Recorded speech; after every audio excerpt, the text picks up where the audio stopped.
hindi sila expressive. Ngayon lang sila natuto. Yun yung highlight sa akin. Ngayon lang sila natuto mag-I love. Hindi naman natuto. Ngayon lang sila nagdesisyon na magsabing I love you sa isa't isa. Kasi hindi namin nakaugalian. I can relate kasi kami din. Kayo ba sa Cebu ganun? Kami sa Samar. Hindi kami sanay na I love you nanay. Ang pananaw ko noon, which is wrong, pang mayaman. Totoo. Na parang, I love you daw. Sila EJ, ganun din. Hindi sila, this is a conservative Chinese family. The dad is 50%, the mom is 85%, kung tama RD, 85%. So, the highlight is, one of the highlights is that revelation na it's never too late to begin something that's nice, that's good. At makikita mo ngayon yung dynamics na ngayon, I love you na kami. What did it take for them to reach that point? Hindi lang the victories and the medals, ang dami ring hirap na pinagdaanan nila. Tungkol sa may mother mystery. Yung episode ko si EJ Obiena. Kumusta naman Tito Boy yung interview? Hindi, I want to get it out also all the way. I mean, I know you want to ask about Carlos Yulo. Wala naman akong personal na relasyon. Para lang mapag-usapan. Maganda yung aming pag-uusap. Una, he guested muna si EJ sa Fast Talk. And then, nung nag-guest sa Fast Talk, ang kasama niya, lola niya, nanay niya, tita niya, kapatid niyang babae. Lahat babae. Tama, really? Arts? Oo. Lahat women. And, I think it gave us an idea. It gave the production an idea, the creative team an idea to do an interview with him for My Mother, My Story. Nakakatuwa. Nakakatuwa. Lola, nakakatuwa siya. That was the inspiration. So from there, we invited him to do My Mother, My Story. And I did the interview in Ultra. Napakaganda. Napakagandang kausap. How do you call that? He's a wonderful human being. Napakagaan, although we covered a lot. Of course, including his relationship with his mother, Jeanette. Parehong kaniyang mga magulang, atleta. The father was pole vaulter, silver sa SEA Games. The mother was a hurdler. Jeanette, they also met in a local competition. So the younger sister is also an athlete, tama? Atleta rin, no? Anong track and field din? Pole vault na discover ko sa readings ko at sa pag-uusap namin ni EJ is also hindi ko alam na track and field ang pole vault. Hindi ko alam. And that was the only event I saw live in the last Olympics. So, naging familiar ako ng konti. No, I mean on TV, yung live streaming. What was our conversation? We talked about his relationship with his mother. And he's so fascinatingly honest. May mga pagkakapareho, may mga pagkakaiba. His coach was his father until he was about 18.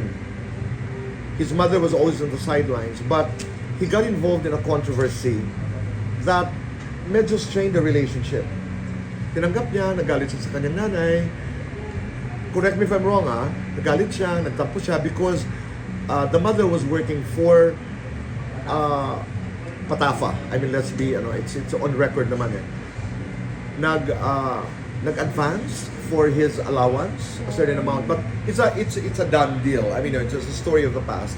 Na-resolve na yan. Pero there are a couple of points that are very telling about EJ. Na sinabi niya, hindi ako makalaban ng gusto kasi doon nagtatrabaho ang nanay niya. At ang intensyon ng nanay niya, tinanong ko rin siya, sabi ko, but you realize that the intent of your mother was to make sure that you were okay dahil hindi pa dumadating yung allowance. Alam naman niya, pero mahina ang laban niya kasi ang kinakalaban niya, yung pinagtatrabahoan ng nanay niya. Pero yung dynamics doon na he was in pain, he was angry. He was in pain because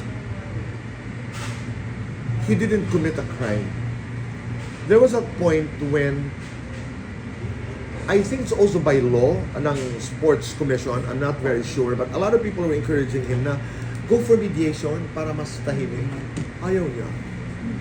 Sabi niya, I wanna see the end of this story because I wanna prove, I want to vindicate myself. Wala akong ginawang masama. Again, doon makikita mo yung karakter nung EJ. Unaffected. He's very unaffected. Sabi ng nanay niya, ang namana sa akin ng anak ko ay ang pagiging two words, matimpihin at mabait. Pero pag sinasagad, bumibigay din. Yun. Ano na I-ask EJ, ganun ka rin? Sabi niya, ganun din. And the mother has an ugali na hanggat hindi kailangan, hindi ko sasabihin sa'yo. We'll solve it our way. Ganun din si EJ to a certain extent. Na parang, there was a time he was injured, tinago din niya, locally, yung sa kamay, na parang natapilo or something. Kasi he had an accident, nabalian, na-notice lang nila kasi namamagana. So pareho sila ng nanay niya na I don't want you to fuzz over, ayoko problemahin mo ako. I will solve my problems. Pero of course, nalalaman din. Sabi nga nila, kilala namin ang isa't isa. Pera, sabi ng nanay, taga-deposito lang ako. He makes decisions. Love life, cute yung narrative nila. I have to watch that. Pero, sabi niya, hindi naman ako nakikialam. Pero sabi ni EJ, hindi Meron daw siyang isang beses dinate, pinulaan, but tawa lang ako ng tawa. Sabi ng nanay, siyempre, sasabihin ko rin ang and many others. It's an interesting story of, it's not just about the mother. Ito namang special namin, my mother, my story. May focus on the story of the mother, but si EJ, being so connected to the father, because ang nag-coach sa kanya until he was 18, was a dad. So they have that special relationship. So gaano ka special? Ang nanay niya nasa gilid lang is in the periphery. Pero ang pagkakaiba ng coach daw at saka coach na professional pero tatay mo, pag ang nagsabi sa'yo ng medyo masakit na salita, tatay mo, iba yun, nadadala niyo sa bahay. For example lang, this didn't happen. Pag nasabihan ka halimbawa that you're not good enough by kadugoma, by a father, iba ang dating nun.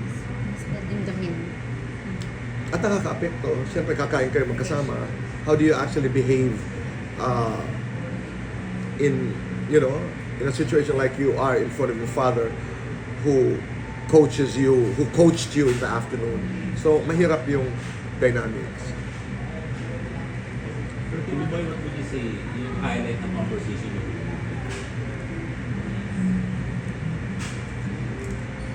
When I put them together, the mother became emotional nung sila ng dalawa. EJ was just basically listening. Hindi sila expressive. Ngayon lang sila natuto. Yun yung highlight sa akin. Ngayon lang sila natuto mag-I love. Hindi naman natuto. Ngayon lang sila nagdesisyon na magsabing I love you sa isa't isa. Kasi hindi namin nakaugalian. I can relate kasi kami din. Kayo ba sa Cebu ganun? Kami sa Samar. Hindi kami sanay na I love you nanay. Ang pananaw ko noon, which is wrong, pang mayaman. Totoo. Na parang, I love you daw. Sila EJ, ganun din. Hindi sila, this is a conservative Chinese family. The dad is 50%, the mom is 85%, kung tama RD, 85%. So, the highlight is, one of the highlights is that revelation na it's never too late to begin something that's nice, that's good. At makikita mo ngayon yung dynamics na ngayon, I love you na kami. What did it take for them to reach that point? Hindi lang the victories and the medals, ang dami ring hirap na pinagdaanan nila. So yung buong kwento na yon got them to a space of wonderful love. Is there anything, Kuya Boy, that viewers can learn about how somebody can sort of smoothen yung strained relationship with a mother since na-open up nila yun sa inyo. Oo. Lalo na yung narrative nung may kaso. Kasi, hindi maintindihan ni EJ kung bakit nangutang ka at ba't mo ginamit yung savings nyo para may advance yung aking allowance. When in fact, dapat hinayaan mo yung organisasyon ang mamroblema because that's a problem. Don't get involved. Tama ako, no? Sa recollection ko. Don't get involved. Pero, in the narrative of EJ, galit siya dahil parang ang perception niya, this is my understanding yung perception niya, hindi siya makalaban ng gusto kasi hindi siya makasuntok dahil nandun yung nanay niya. Pero ganun pa man, in spite of this, ang narinig ko sa kanya, nanaig pa rin yung magbibigay ako because no matter how difficult this is, and it was very complicated kasi huge organizations were involved, government money was involved, parents were involved, pero ang narinig ko sa kanya was, in the end, magulang ko pa rin. Sinabi ba, di ba, in the end, parang nanay ko pa rin ito. Nanay ang involved. Nagkatampuhan, in their words, but I know they didn't mean it, parang yung love-hate relationship during that time happened. Pero intense din ito because naalala ko to, I was reading about this case but he has been, what is a legal word? Exonerated. He has been cleared from the case. But there were recommendations to sue, file charges against EJ and the mother. It was not a small problem. It was a huge sports problem. Was there politics involved? I don't know, but that's what I was reading in the past. Yun. Mahirap yung problema yun. Pero, naayos. Naayos din. Inaalala ko yung line na sinabi niya siyempre nanay ko yun Siyempre nanay ko yun. Siyempre pamilya ko to. Ang father niya during that time, ang father also has very strong opinions. Remember, this is also a coach. And mother now, up to this moment, the mother coaches kids. Lahat talaga sila athletes. So, mahirap yung situation. Ang naalala ko, hindi nila hiniwalayan ng problema. Hinarap nila, no matter how difficult it is. I would assume na may mga panahon na hindi sila nag-uusap-usap within the house. Is it a safe assumption, RD? Diba? It's a safe assumption na hindi talaga sila nag-uusap-usap because of the problem. Kasi ang naalala ko lang, yes, I was angry. Niya. Pero naayos. So, would you say Tito Boy na, kasi yung parang image na yan ni EJ, parang siya yung perfect Hindi, he's the first one to say no. He's the first one to say, sinabi ko yan, pambansang boyfriend. Sabi ko, everybody wants to bring you home and introduce you to their mothers. The girlfriend pala was there. In my, I didn't do the interview, but she was there. She's also an athlete, German, track and field. Track din, no? She was there. Sabi ko, are you comfortable with fame? Ito nga, yung expectations ng tao. Parang sagot niya yata, yes or no. No, I'm not perfect. Ang dami kong mali. Ang dami ko ring mali. Yun nga, ikunento niya yan. Yung problem ng pamilya nila, problem niya with the organization that handled him before. The coach was involved in the investigation. The Italian, no? The Ukrainian, I'm sorry. Vitaly Petrov. No. Still the same guy. Still the same guy. Opinionated ni EJ ng panahon na yun. Yeah. I mean, he really spoke. He is. Express his thoughts about it. Napaka- Articulate niya ito. Napaka-opinionated. At saka, Saan yun nakuha sa nanay niyo? palagay ko pareho sa nanay tatay na hindi nag-filter. In his own way, hindi nag-filter. At the end of a line, he's the type who would say, did I actually have to say it? may ganun siya. Parang, ba't ko sinabi yun? Hindi siya filter. Sinasabi niya ang kwento. And then, is a time of interviewee na takes his time. Pag pinoprocess, alam mo yung humihinto. He thinks about it. And then he also shares with you his struggle. Parang, dali. Oh, may ganun. And I appreciate that with the interviews. Na nagpo-proseso siya na, tama ba to? Kailangan ko ba sagutin ito? May mga ganun. Which part, Sir Boy, na parang nakakonect ka kay EJ talaga? Parang mas nakita mo sarili mo. May part talaga. Dalawa, yung relasyon niya sa nanay niya, syempre, yung relasyon niya sa pamilya niya, as a whole, yung tatay, yung nanay, yung kapatid, yung lola. Nakakatuwa kasi yung lola, nung pumunta sa fast talk, ang gusto lang niya makipaglitrato sa akin. It was so obvious na ito siguro yung buzz time namin. Naka-connect ako doon, naka-relate ako sa kanya kasi napaka-komportable niya around the women of his life. Oo, napaka-komportable niya. Yung pangalawang level, yung sense of competition. Kasi meron akong pananaw na I don't know where we got this, but lalo na sa celebrity business, we have been taught that to say I'm competing is negative. It shouldn't be. Di ba? Who are your biggest competitors? No, I don't compete with anyone.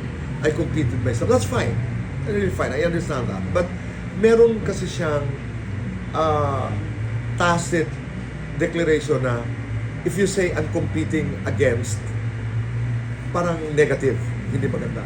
Natutunan ko kay EJ, and I say it in the interview, I don't know if it's in the final cut, I say it in the interview that the best way to express competition is to use pole vault as a parallelism. Kasi ang pole vault, pinanood ko talaga yung live streaming yan. Ang tawag pala nun, hindi lane, it's a runway, yung tinatakbuhan nila. And then there's a box kung saan tumatama yung kanilang pole. And then there's a bar, and you're supposed to clear it. May mga pole vaulters na, particularly one from Latvia, pagkahawak niya ng pole niya, hindi niya nakatingin, doon nakatingin sa coach. Para sa kanila, Diyos ang coach. Oo, titingin yun. Hihiwalay lang ng tingin, siguro pag sinabi ng coach, go. Meron naman, all of them, after the jump, ang unang tingin niyan, coach. Meron naman, before they jump, nakatingin ka sandali, like EJ, would look at the coach, sinisilip niya yung pole niya, hindi siya ma-seremonya eh. And then he prepares and then he runs. Competition is, in life, is like pole vault. When you're on your runway, you're running alone. Pinaghandaan mo yan buong buhay mo, nag-practice ka, you were coached, nagdasal ka. Sabi sa akin ni Nesty Piteso, when I did an interview with her for Kaitano in Action with Boy Abunda. Sabi niya, alam mo Tito Boy, iba talaga pag papunta ka na sa ring, na nakakarinig ka ng sigaw na pamilyar na boses na I love you Natalie, I love you Erwin, I love you, yung gano'n. I love you Tessa, yung gano'n. Na alam mo na nanay or boyfriend, asawa, iba ang dating noon sa po. Sabi ni Nesty. Sabi ko kay EJ, ikaw gano'n din. Oo naman. Iba yung ordinaryong palakpak sa mga boses that are familiar to your heart. Anyway, so when you run, you hold on to your pole, you run, and then you clear that bar. You're alone, but you're competing with the best in the world who are watching you intently on the side. Andun si Caralis, andun si Duplantis, andun si all the top pole vaulters. Sabi ko, that's one of my biggest takeaway from the interview. That is competition. When you do your stuff as a writer or as a host, we do it alone. We have our own lane. Pero alam mo, na pinapanood ka. In my conversation now with Martin Rivera, sinabi niya sa akin na, kasi boy, you heard that in his press conference, there will always be people who will come in younger, better than you are. Sabi ko, I will not question that. But there will always be one Martin Rivera. I mean, think about it. I mean, yung baon mo sa mesa, what you bring to the table is so uniquely you. Same way na pag nagpo-pole vault ka, mag-isa ka lang, tumatakbo, tumatalon, but you're not competing against yourself lang. You're competing against the world's best who are watching you. Naalala ko yung third and fourth, yung bronze, when he was up against one of his closest friends, si Caralis. Hindi nakatingin si Caralis sa kanya. Nakatingin dito si EJ. Kasi pag natalo ni EJ, siya ang magna-number 4 eh. Si EJ ang magbe-bronze eh. Kaya nung sinabi kay Caralis na, Caralis is a Greek pole vaulter. Nung sinabi na hindi na clear ni EJ, siya yung sumigaw. But they're very good friends. Touching din yung mga parts na sinabi niya na nakitira siya sa mga pole vaulters na iba. Thiago ba is from where? Brazil na pole vaulter. Nakitira din siya doon kay Thiago. Naglinis siya ng bahay, nagkakat siya ng grass, naghuhugas ng plato para makitira. Nakitira din siya kay Caralis, yung kanyang karibal sa Olympics. They're very good friends. Actually, during the interview, kasi di ba ang gwapo, ni-live niya, pinabati niya sa amin. Si Donnie, one of my assistants noon, masyadong natuwa. Ni-live niya during the interview. Ang cute. Pumunta sa dito. Pupunta daw next year. So yun yung mga take-away ko dun. Ang sarap niyang kausap kasi nagbibigay. Yung nagbibigay siya, wala siyang... At saka pag hindi niya alam ang tanong, sinasabi niya, paano ko sasagutin yan? I asked him, hindi siya umaatras. Just before you start that run, you're holding onto your pole. Sabi ko, alin ang mas mahalaga? Ang coach mo o ang Diyos? He answered that. Spoiler. Oo, tinanong ko. Wala, natatawa. Sir Boy, natanong mo ba na, kasi parang nag-viral yun eh, parang natulala siya after hindi niya Yes. na-clear. Tanong mo. He was very hurt.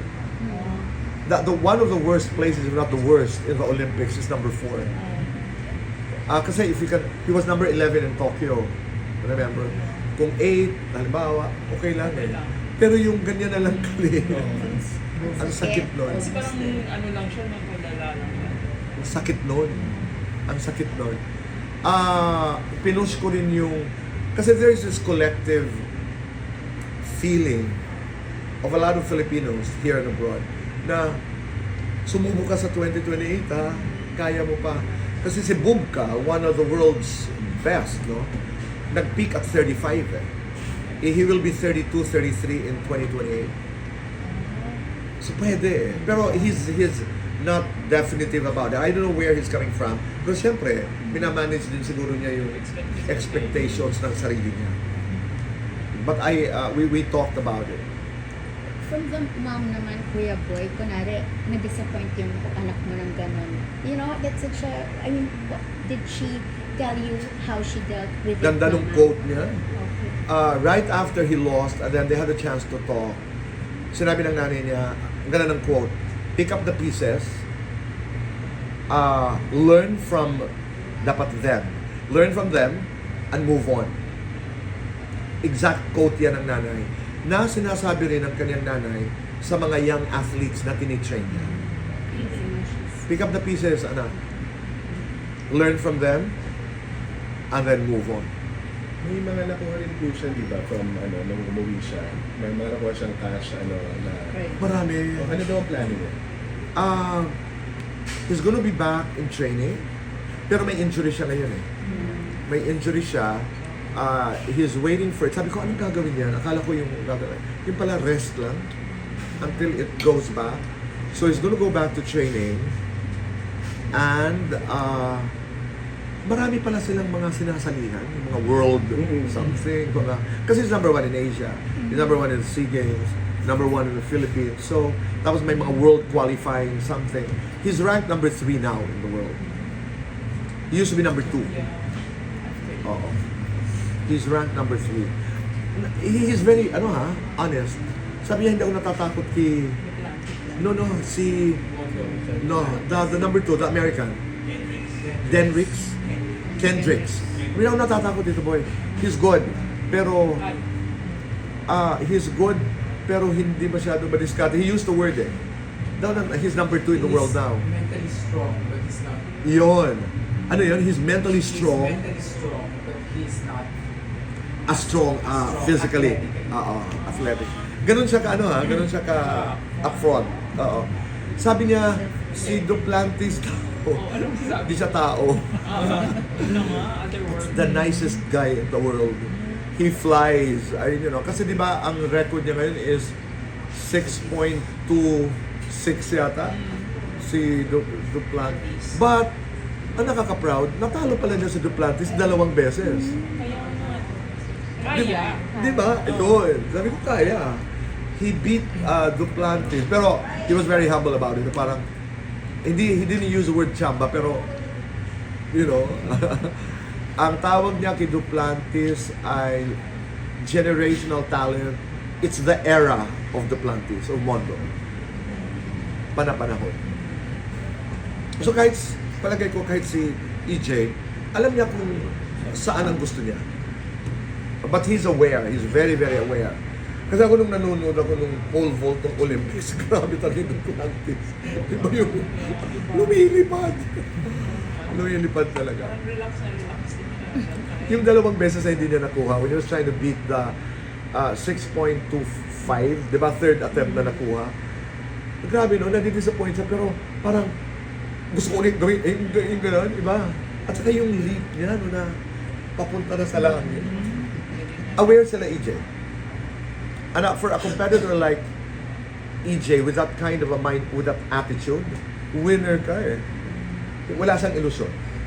I'm gonna work hard. Nag-try din ba kayo ng Gusto ko talaga. At saka, ano pala yun? Ang mahal pala ng pole na yan. Parang $1,000. Oh, at saka pipili ka ng may kasundo siguro din, may mga ritual din sila kung ano ang mas mataas ang tulak. Pero na-appreciate ko siya ngayon. Kasi hindi ko siya na-appreciate dati. Nagkataon lang, nagising ako nung live. Hindi ko naman talaga binantayan dahil may pole vault. He loves tennis, kaya that's the commonality we have. I love watching tennis. Pero, was about Anthony Amirati, another French vaulter na. Yes, hindi ko na tinanong kasi I was more interested. Actually, yung small talk namin, nung small talk namin, napag-usapan namin po. Ako naman, Bobby, parang I didn't want to sound like I was complaining. Kuya Boy, anong sport mo nun sa Borongan? Saan? Sa sipa. Yung sipa na... Olympic level. At saka Chinese garden. Mataas din ang talon. Aba, natural. No, meron siya nilalaro sa loob ng bahay. Yung, ano yun, yung pinagre-rezo sa lagubang. Yung gagamba, parang gano'n. At saka nang huhuli sila ng trompo. At saka yung langaw, di ba yung gano'n daw sila. Binondo. Interesting guy. Interesting guy. Tito Boy, nung after yung interview niyo with the mom and EJ, parang may nakita ba yung like commonalities like with the showbiz parents na parang Sa pagka-stage mother. yung pagdating sa ganun. May it's the same things apply. Yung nanay has that quiet dignity and strength. Ano mo yun, yung she's there, she's present. Like sa fast talk on the guest, she was there but hindi mo alam na siya. Oo, alalayan yung anak, dadalhin yung tubig, dadalhin yung athlete na athlete. Yung no fuzz. Wala. Yung she's present but you barely know who she is. She doesn't like her presence to be felt na ako ang. I had to ask her, sino ang mami ni EJ? Oo. nandun siya, pero inaasikaso ang anak. Ganon. Kasi with some stage parents, you know na as they approach na. Alam mo, ito hindi. Nandun siya, pero wala siya. That's hard. Wala siya. Mga athletes mga atleta hurdler ang nanay, pole vaulter ang... Actually, ang first event ni EJ was hurdle. But he was too young. Imbis na sabi na natatalon, minsan nasa baba kami ng nanay. And that's when he shifted to pole vault. Hero niya ang kanyang anak. This is the way he described his parents. My father has always been my hero. Yung hero, idol talaga niya. Pero on ground, ang kanyang bayani, ang nanay niya. Nandyan. She's my other hero. Who's there. Naasikaso siya. Ang worry lang naman ng nanay, yung pag nasa abroad, hindi nagsasabi na may sakit. Oo, di ba yun? Yung wala nang makain kasi wala nang matirhan when he was starting. That worried her. Si EJ naman parang, hanggat kaya ko, ba't ko naman papoproblemahin pa yung mga magulang ko? So well off po ba yung family? I think, parang as athletes the father, anong trabaho ni daddy? National team coach, but aside from that, parang meron parang may parang ganun. Pareho sila in sports. Business. Kasi parang may ganung assumption I guess since childhood. I think comfortable, pero hindi sila mayaman. Hindi. Parang hindi. Tondo, lumaki. Bahay. May nagsabi sa akin, I don't know if he got involved in business, but he is part of the coaching team of the country. Where did you see Tito Kuya Boy, parang yung cultural difference at play nung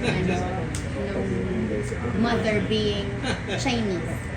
Meron ba? Kasi having interviewed a lot of obviously Filipino mothers, meron bang nag-stand out na parang would say something about their being Chinoy? Oo, napag-usapan namin ng nanay yung tungkol sa girlfriend. Seryoso. Ayun na, kasi Hindi, diba yung gusto nila, they like Caroline. They like Caroline. Si EJ, napag-usapan namin yung, di ba may requirement na yan? Dapat Chinese. hindi naman daw. I think it has slowly changed. It has changed. He's very headstrong. Ang nanay din. Malalaman mo. Alam mo yun, he's very headstrong. Even adamant.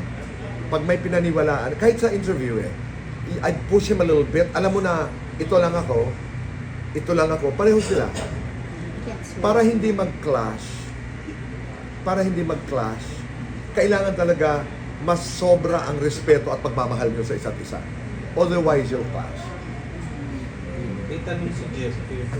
Ay, pinapatanong mo. Dahil taga-tundo daw si Pabuking daw sa EJ kung tondo. pabuking daw. Ako naman, alam mo, na iba na sa akin ang image ng tondo. Ngayon pag pumunta ako, ang liwanag na kasi at ang dami nang mapupuntahan, kaya less booking. Di ba ang dami pumunta doon sa kalye na, isa 24 hours, yung... Yun, oo. Ay, Di ba? I mean, dinadayo talaga siya. Pero iba na Pero yun ang image ko ng tondo, na parang buhay na ngayon. ngayon. Oo. That is scary kasi yung Hindi yung tondo na panahon namin. nakakatakot. Ang dami kong kamag-anak doon, ang galing sa Samar. Hindi totoo yun. Ang dami. Ito ba yung kay Carlos Yulo? Is it for fast talk or my mother, my story? I think we were. I mean, you have to confirm. Were you inviting Carlos for fast talk? Oo. What We do you were. think of the issues na nangyayari? Napakahirap kasi kulang ako sa detalye. Ay, kaya updated. No, but what we know is what we read. I mean, how much of that is really real? How much of that is... May mga reaksyon tayo kasi nababantayan ko rin, like all of you, napanood ko yung, lalo na yung umpisa. Nag-post ng nanay, yung mabuhay ang Japan, sumagot ang anak, in bed, nandun si Chloe sa likod. All that nakita ko hanggang yung mga sagutan. Hindi ko na alam kung anong totoo, anong hindi. Hanggang nagparada, nandun ang tatay, andito ang tatay, hanggang the change of heart of the father, iba na ang tono ng mga posts. So, katulad ng marami, You wanna get to the I wanna know the truth, di ba? It's so hard to judge. It's so hard to judge because limitado yung aking facts. Ako, people would say, boy is not interested because makananay. Hindi naman. Oo. That's not fair. Makananay naman talaga ako. At naniniwala naman talaga ako. Pero napaka-personal nun. At sasabihin ko na yun na walang pwedeng gawin ang nanay ko na hindi ko mapapatawad. But that's me. And I will not impose that on anyone. Do I know the story of Carlos and the mom? I don't. Yung dynamics nila, yung bakit ganun, but even the brothers, the brother, the sister, iba yung pag-uusap nila. I can only pray. I mean, totoo talaga na sana ngayon na maganda-ganda na ang buhay niyo, mag-usap. I don't know, maybe kailangan tumahimik muna. And that's one of the reasons why I told them sila Rayleigh na hanggat maaari, huwag na muna tayo dumagdag sa ingay. Oo, huwag na. Bakit po kaya sobrang involved ng mga Filipino sa mga ganitong topic? Ay, emotional tayo. Lalo nang, this is a golden boy. This is a winner of 2 gold medals. And ito yung napapanood natin sa teleserye. Ito yung kwento ng buhay natin. Relasyon ni Rizal at ang kanyang ina. Relasyon natin sa ating mga ina. Ang ibig sabihin ng ina at ng anak sa atin. Ang halaga ng pamilya sa atin. So, ang ingredients ng kwento ni Carlos at ng kanyang ina ay lahat present doon. It's not just their story, it's the story of this country. No, that story is not copyrighted by Carlos and the mom. That's a story that we all know. That's a story that we all went through at one point in our lives. At one point, I'd love to be able to do an interview with all of them. Siguro when tempers and are down, sana. Bakit ba yung sabi ko ni Carlos, kinakabahan siya magpa-interview sa'yo? Hindi ko alam. Sinabi ko. Pero I would understand kasi I have the image na sobra ako makananay and I will not correct that. I will not apologize for that. Pero hindi ko sinasabi na lahat ng panahon tama ang nanay. I mean, that would be a disservice to what I do. Yung detalye na alam nyo is the detalye na alam natin, na alam ko.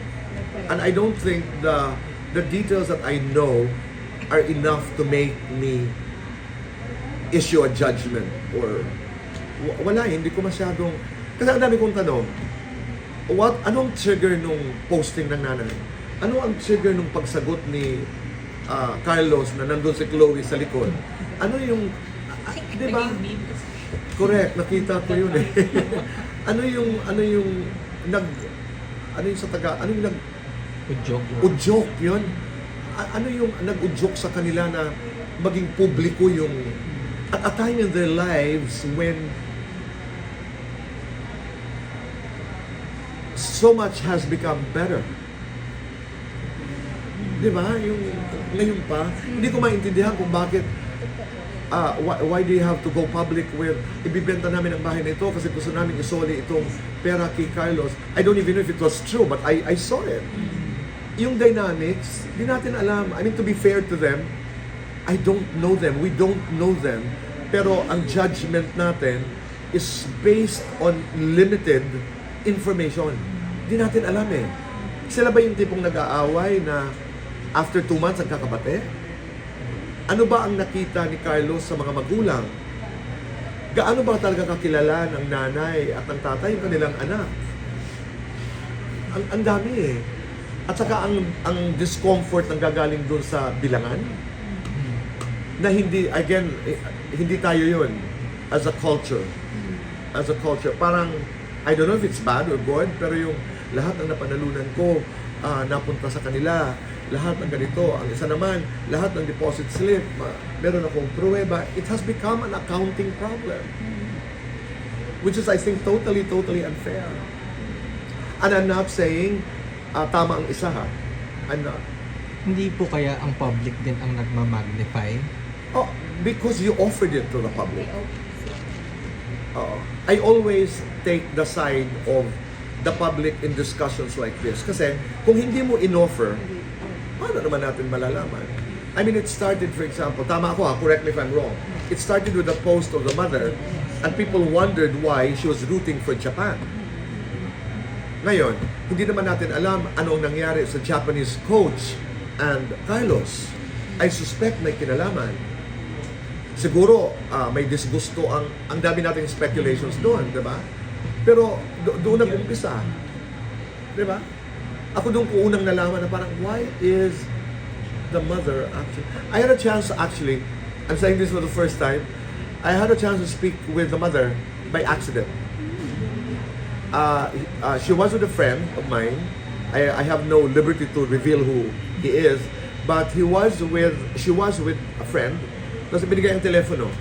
So, binati ko lang, magandang hapon po, ma'am. Siya naman, magandang hapon, Tito Boy. O, sabi ko, yun lang. Kumusta? Mag-iingat po kayo. End of story. So, I had a 1-2 line conversation with Mrs. Yulo. Meron ba? Kailan po? When it was all the A week ago, maybe. okay. Recent lang. Bakit wala kayong next question? Natatakot ako na limitado na naman kasi I have to sit down with Mrs. Yulo to be able to understand as an interviewer. And ngayon, nasobra ng toxic, nasobra ng masalimuot itong kwentong ito. Kung isa lang ang makakausap mo, you exacerbate the problem eh. Oo, you exacerbate. I would be pretentious to say I'm not interested to do an interview with both of them. I'd love to do an interview with both of them. Oo. Yung agam-agam halimbawa ni Carlos na would I actually do an interview with Boy Abunda who is valid yun. But at the same time, hindi naman. Di ba? Parang, but I'd love to do an interview separately with the mother and with kahit si Chloe, I'm interested. I'm really interested. Ano eh, teleserye material eh. Yeah. That's another reason why we're very interested. Kasi napapanood natin yun eh. Kuya Boy, pwede mag-vote naman sa medyo mas malayo. No, because when we interviewed you before sa mga episodes, di ba sabi natin na eventually would you be able to interview Bimbi and, you know, your friend Chris, and now they're here, but she's come home when we haven't heard from her. Oo. I am in touch. We are as usual. I mean, you know, I have not asked Bim, or I was with Bim when he came home. Pero that's the thing, because I'm not on IG. I'm on Facebook, but I don't post personal posts. I have a YouTube channel, TikTok, but tingnan natin sa pag-uusap namin. Mag-uusap namin ni Chris one of these days na live, na personal, but we are in touch. Ganda siguro. Ganda. Ganda And siguro. the year to cap the first year. Correct. But I don't want to impose my relationship with a boy. Ang hirap yun. There's a thin line that separates between doing a show and having a relationship with, let's say, the boy, because I'm his guardian. Mas madali pa nga yung iba eh. Di ba? Pero itong My Mother, My Story, meron na kaming pang-anim. Can I say that already? Sana'y matuloy, but I think we're doing Alden. Oo. It's a different story because Alden naman lost his mother when he was 14, 15. That's interesting. How that impacted his story, his attitudes towards, you know, parents, and the relationship with the father, what he has become. At saka dito sa EJ Obiena, hindi ito, what have you become because of your mother? We rephrase the question to, how much of you is your mother? Bim would be lovely, but I'm very respectful of Chris's condition. I'm very respectful. I mean, I'm to me, priority is health. Do you think she's strong enough to do a sit down? interview in front of the people? I wouldn't be able to answer that. Hindi ko alam. One of these days, magkikita kami. But we're in touch almost every day. Pero hanggang text lang kami, usap. Pero magkikita kami. Is she in Metro Manila? Yes, she is. She is. Sure ba, may difference ba sa inyo pag nag-interview kayo ng showbiz personality? Tapos, or versus dun sa hindi taga-showbiz like EJ? Pareho kasi may is there a difference between interviewing a celebrity and a non-celebrity? Meron naman.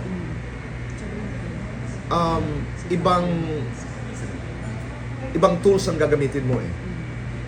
Kasi ang celebrity is conscious about public perception, is conscious about projection, is conscious about the public image, as opposed to a non. Pero halimbawa, sila Carlos and the mother have become, by virtue of what had happened, the medals, etc., become public figures. Diba? Become public. EJ has become, sabi ko nga sa kanya, my first question, how does it feel to be the pambansang boyfriend? Whether he likes it or not, diba? Sabi niya, am I? Anong ibig sabihin niya? Meron. There's also difference between doing interviews with movie stars and politicians or both public. Pero may mga commonalities din. Both are conscious about, it was Mono of you two who said it. They're both in the business of projection. Kasi they dance to a market, they dance to an audience.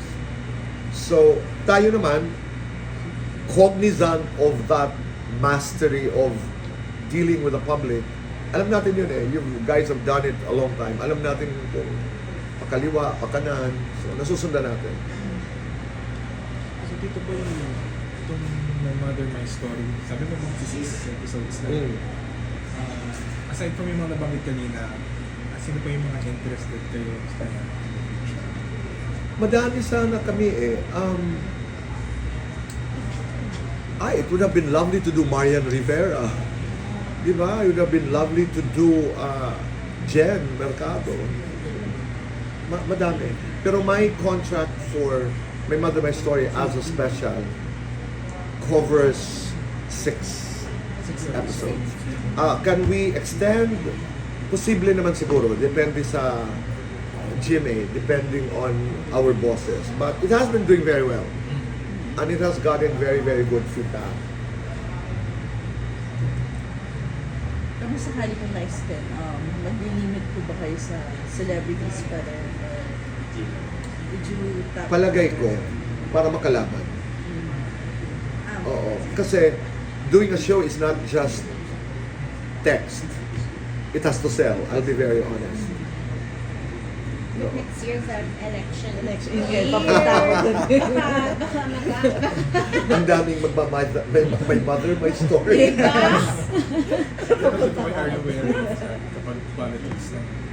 Ang Especially with Lining. election. I'm a student in politics. I mean, ask me anything about the Electoral College in the US and I'll give you a lecture. So I'm very, very familiar with politics. I'm a very interested student in politics. So I'm very conversant in politics, in global politics. I don't know everything. Komportable na ako yung magsabi niyan. I don't know everything. Have you seen the Harvard speech of the girl?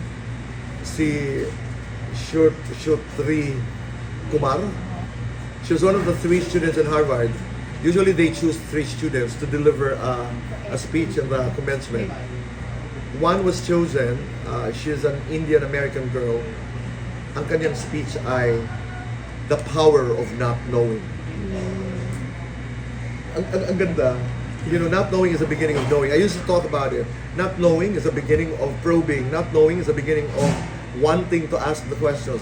Ask the hard questions so you start to know. Angelo has a nice saying there. When you get, give. When you learn, teach. Kasi ngayon, ang balita talaga is also dominated by the US elections. Yeah. Kuya Boy, sorry for being late. 3 hours from Ayala. Traffic. Grabe. Anyways, Kuya Boy, can you mentioned daw KRIS Aquino, di ba? Nag-uusap kayo. Yeah, she's back. Kuya Boy, you mentioned the politics. Okay. May mga nagsasabi she's gonna run daw. Napag-usapan niyo? Hindi pa. Pero may marami opinion ako nagsasabi. dyan. Pero may opinion ako dyan. Unahin yung kalusugan. Pero, assuming halimbawa that Chris is healthy, I will not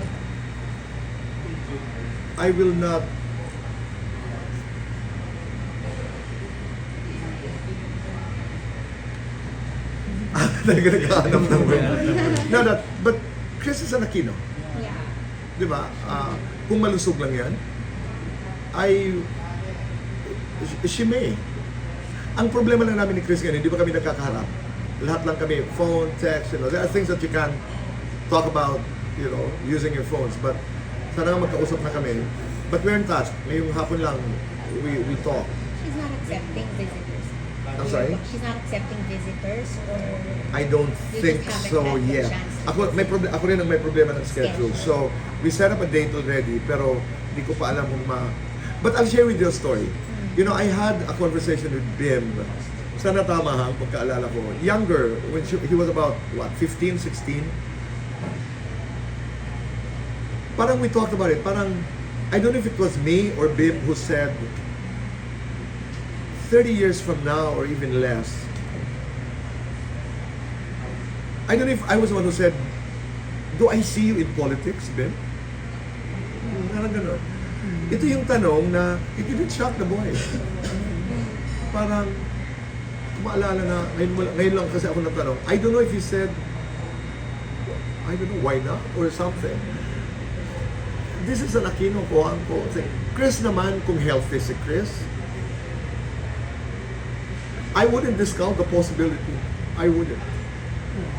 She's familiar with that world. She's conversant. She's a bright girl. Dasal ko lang sana gumaling.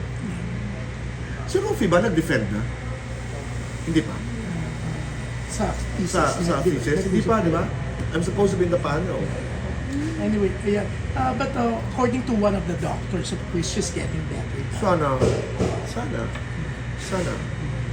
Politics lang, June, it's physically taxing. Yes. Yun lang yung, with her condition now, but if you ask me what is a condition, I don't know yet until I see her. Kaya sabi ko ang latag ko, kung malusog lang yan, healthy yan, as a friend, would I encourage her? That would be interesting. That would really be interesting. That would be interesting. Na-meet mo na yung Doctor. Hindi pa. I haven't had privilege yet. Pero ang dami na nakamit sa stage, yung mga kaibigan ko na Na-meet close na? to Chris. How is he? Okay naman. I haven't. Naman. I haven't. Pero you're excited to meet him. Oo naman. No, I haven't. Kami ni Chris, weirdly, we don't talk about it. We don't. Niloloko lang niya ako kahit dati yung because there are so many things to talk about. Seldom kami mag-usap sa ganun. Ina-assume namin na yun. She's happy to be home in the text. Yeah, I can imagine you're with family. Yeah. At matagal-tagal din. Pag ganun, di ba, parang mas lalo kang, mas madali yung paggaling eh. Kasi yung mga tao, mas madali at communication. Pwede mo rin makita. I think the sister visited her Tuesday, last week. Yeah, oo. I think mas maano din kasi pamilya eh. Pamilya. Pero priority na dapat should be. Yung talagang until I speak to her, I'm excited to do BIM for my mother. Ngayon lang, that's an interesting concept. That's it. Yeah. Kayo po ba may na-receive na kayo Dati pa naman, di ba? Oo naman, dati pa. Hindi, I'm the only one in my family who's not in politics. Kung talagang interesado ako, matagal na. Wala talaga the word is wala sa bituka. no fire in the belly. My sister is right now a congresswoman. She was 9-year vice mayor, 9-year mayor. Nanay was vice mayor, was konsehal. My father was a small town politician. Yung maliit lang. Hindi ko talaga siya ano. Close na yung door. I'm sorry. Close na yung No, I never closed doors. Mahirap magbukas.